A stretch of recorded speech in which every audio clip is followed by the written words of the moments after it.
Now, the U.S. Secretary of State Antony Blinken has arrived in Amman ahead of talks with the Palestinian President Mahmoud Abbas and King Abdullah of Jordan on the situation in Gaza. Blinken is set to travel to Doha, where he will also hold talks with senior Qatari officials. Now, do remember that the U.S. has been trying to find a way out for hundreds of innocent civilians who are stranded in the Gaza Strip, and there are calls being made to Israel that they should be allowed a safe humanitarian passage.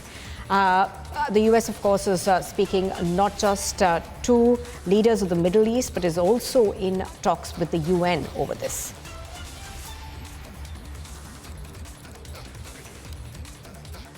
I come before you not only as the United States Secretary of State, but also as a Jew. My grandfather, Maurice Blinken, fled pogroms in Russia. My stepfather, Samuel Pizar, survived concentration camps, Auschwitz, Dachau, Majdanek. So, Prime Minister, I understand on a personal level the harrowing echoes that Hamas's massacres carry for Israeli Jews, indeed, for Jews everywhere. I also come before you as a husband and father of young children. It's impossible for me to look at the photos of families killed, such as the mother, father, and 3 small children murdered as they sheltered in their home in Kibbutz near Oz, and not think of my own children. This was just one of Hamas's countless acts of terror. In a litany of brutality and inhumanity that, yes, brings to mind the worst of ISIS. Babies slaughtered, bodies desecrated, young people burned alive, women raped, parents executed in front of their children, children in front of their parents.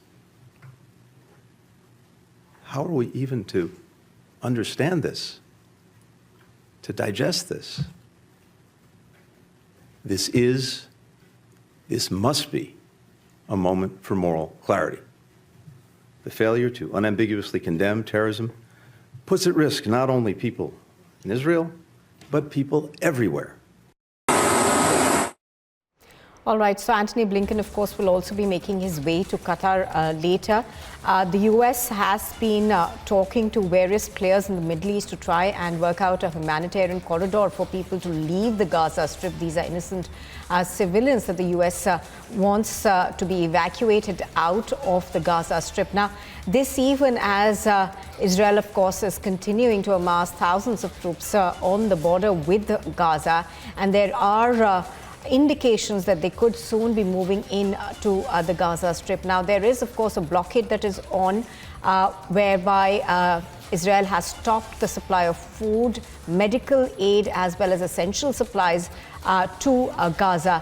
Electricity also, as far as Gaza is concerned, people are only have electricity to run their electricity that is being produced through generators, and there appears to be a fuel shortage there as well. So even as Israel at this point in time remains firm on the fact that they will send their troops into the Gaza Strip, there are calls being made that the humanitarian costs of doing so cannot be ignored.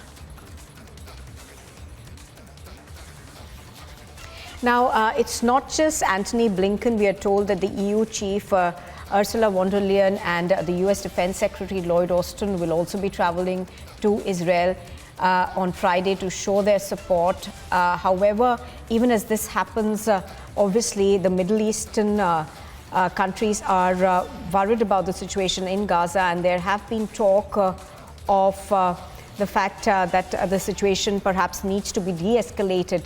Now, Human Rights Watch, of course, has also been saying that there are a large number of people who are stranded in Gaza. They're living without any aid under very difficult circumstances, and they need to be brought out safely. These are innocent citizens these are innocent civilians who don't have to be made part of this war that has now entered its 6th day.